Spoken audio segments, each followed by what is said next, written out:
नमस्कार विद्यार्थी मित्रांनो, स्वागत आहे आपलं यूट्यूब चॅनल ज्याचं नाव आहे मोहित मोटिवेटेड एक्झाम चॅनल। आज आपण बघणार आहोत महाराष्ट्र सेट एक्झाम जून 2020 रोजी झालेल्या पेपर 1 मधील प्रश्न। चला तर सुरुवात करूया व्हिडिओला। सूचना आहे, प्रश्न क्रमांक 11 ते 15 हे पुढे दिलेल्या उत्तरावर आधारित आहे। इंग्रजीमधील किंवा मराठी उत्तरातील प्रश्नांची उत्तरे द्या।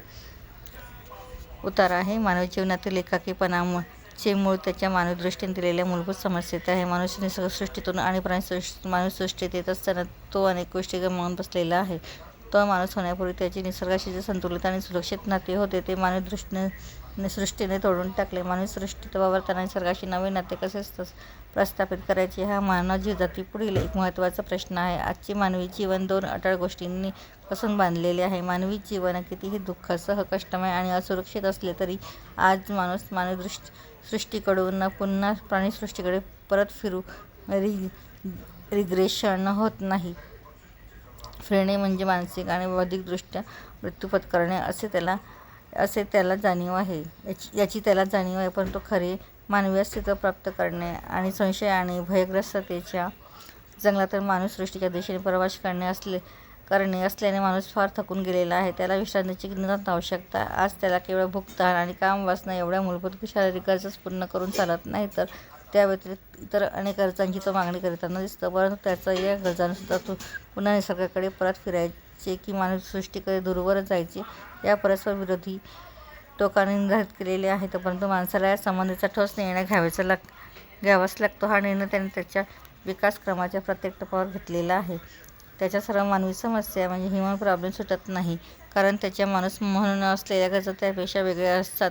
त्यातच माणूस म्हणून असलेली सर्व मनस्वी वासना, इंटेन्सिव्ह पॅशन आणि गरजा या त्याच्या शरीरात नसतात। तो ज्या सामाजिक परिस्थितीत जगत असतो त्या परिस्थितीत असतात। परिस्थिती जितकी वैशिष्ट्यपूर्ण असेल तितक्या त्याच्या गरजा वैशिष्ट्यपूर्ण आणि विविध असतात। तर ह्या उत्तरावर आधारित प्रश्न दिलेले आहेत। प्रश्न क्रमांक 11, प्राणीसृष्टीतून मानवसृष्टी येताना माणसाने कोणती गोष्ट गमावली? पर्याय हे विज्ञाननिष्ठ, एकाकीपणा, कर्तव्यनिष्ठता, नैसर्गिक संतुलन। तर याचा चूक उत्तर असणारे पर्याय क्रमांक डी, नैसर्गिक संतुलन। प्रश्न क्रमांक 12, माणूस मानवी सृष्टीकडून पुन्हा प्राणीसृष्टीकडे फिरू शकत नाही, कारण बौद्धिक ऱ्हास, मानसिक प्रगती, बौद्धिक विकास, बुद्धिनिष्ठा। तर याचा चूक उत्तर असणारा पर्याय क्रमांक ए, बौद्धिक ऱ्हास। प्रश्न क्रमांक 13, खऱ्या मानवी अस्तित्वासाठी कशाची आवश्यकता आहे? पर्याय भयग्रस्तता, निसर्गातीतता, संशयितता आणि अबौद्धिकता। तर याचा चूक उत्तर असणारे पर्याय क्रमांक सी, संशयातीतता। प्रश्न क्रमांक 14, माणसाच्या भौतिक गरजा ह्या रिकाम्या जागा। पर्याय हे सृष्टीविरोधी आहेत, मानवी सृष्टी विरुद्ध निसर्ग यांच्याशी संबंधित आहेत, मानव सृष्टी निर्धारित केलेली आहेत, निसर्गसृष्टी निर्धारित केलेली आहे। तर याचा चूक उत्तर असणारे पर्याय क्रमांक बी, मानवी सृष्टी विरुद्ध निसर्गाशी संबंधित आहेत। प्रश्न क्रमांक 15, माणसाच्या सर्व मानवी समस्यांना सुटण्यामागचे मुख्य कारण काय? पर्याय आहे सामाजिक वास्तवता, मानसिक वासना, शारीरिक गरजा, नैसर्गिक व्यवस्था। तर याचं चूक उत्तर आहे पर्याय क्रमांक सामाजिक वास्तवता। प्रश्न क्रमांक 16, संप्रेषणाची व्याख्या करताना मिलर रिकामी जागा भर देतात। पर्याय आहे ग्राहकाच्या वर्तन बदलावर, संदेशनावर, अवबोधावर, प्रेषकावर। तर याचा चूक उत्तर असणारे पर्याय क्रमांक ए, ग्राहकाच्या वर्तन बदलावर।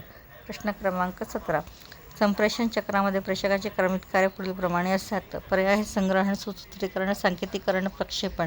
ग्रहण, सांकेतीकरण, अन्वय, प्रक्षेपण। ग्रहण, सुसूत्रीकरण, सांकेतीकरण, प्रक्षेपण। सांकेतीकरण, सुसूत्रीकरण, सांकेतीकरण, प्रक्षेपण। तर याचा चूक उत्तर असणारे पर्याय क्रमांक ए, संग्रहण, सुसूत्रीकरण, सांकेतीकरण आणि प्रक्षेपण। प्रश्न क्रमांक 18, संप्रेषण चक्राचे प्रेषक, संदेशवाहक व रिकामी जागा हे घटक आहेत। पर्याय गोंधळ, माध्यम, अडथळे, प्रत्याभरण। तर याचा चूक उत्तर असणारे पर्याय क्रमांक बी, माध्यम। प्रश्न क्रमांक 19, पुढीलपैकी कोणते संप्रेषण हे सहभागी सदस्यांच्या संख्येवर आधारित असते? पर्याय आहे व्यक्तिगत संप्रेषण, औपचारिक संप्रेषण, क्षैतिज म्हणजे हॉरिझॉन्टल संप्रेषण, अनौपचारिक संप्रेषण। तर याचा चूक उत्तर असणारे पर्याय क्रमांक सी, क्षैतिज हॉरिझॉन्टल संप्रेषण।